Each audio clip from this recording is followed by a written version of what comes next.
Direction le sud du Liban où nous retrouvons notre envoyé spécial sur place, Tarek Kaye. Vous êtes à Naqoura où se trouve la FINUL, la force des Nations Unies pour le Liban, la force d'interposition.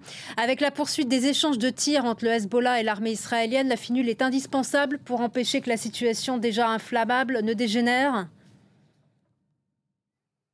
Tout à fait, comme vous le dites, nous sommes à Naqoura, pas loin du siège de la FINUL. La FINUL qui a été établie en 1978 par le Conseil de sécurité de l'ONU et qui est basée depuis au sud du Liban. La FINUL qui compte près de 10 000 soldats et qui joue, comme vous le savez, un rôle primordial et crucial, surtout en ces temps-là. Donc un rôle politique puisqu'elle permet un dialogue entre l'armée libanaise et l'armée israélienne. Plus de 140 réunions ont déjà eu lieu depuis 2006 et jusqu'au mois dernier, mais aussi à travers sa présence sur le terrain, à travers les patrouilles tout au long de la ligne bleue qui délimite la frontière entre le Liban et Israël, mais aussi la FINUL veille à l'application de la résolution 1701, cette résolution qui est violée constamment et tous les jours à plusieurs reprises depuis 2 semaines.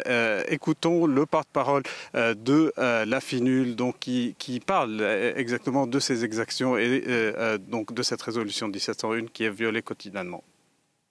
Au cours des dernières semaines, la situation a été très tendue et très volatile avec des échanges de tirs quotidiens sur la ligne bleue entre le Liban et Israël et cela n'a pas changé aujourd'hui. Notre rôle est d'apaiser les tensions à travers le dialogue que le chef de mission et commandant en chef de la FINUL entretient avec les deux parties. Nous sommes la seule organisation qui dispose de ce canal de communication avec les deux côtés, les autorités libanaises d'une part et l'armée israélienne. Et vu la situation, on imagine que le travail de la FINUL s'accomplit dans des conditions assez difficiles, voire même dangereuses.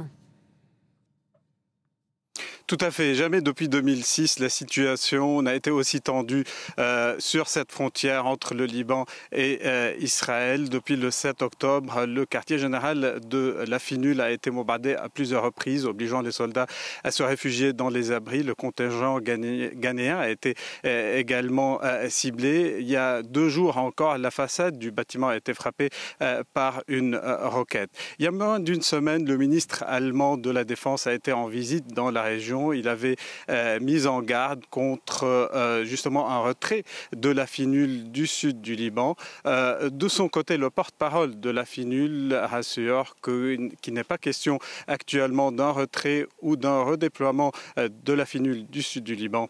Écoutons-le. Alors on l'écoutera une prochaine fois. Merci beaucoup Tarek Kaye pour toutes vos précisions.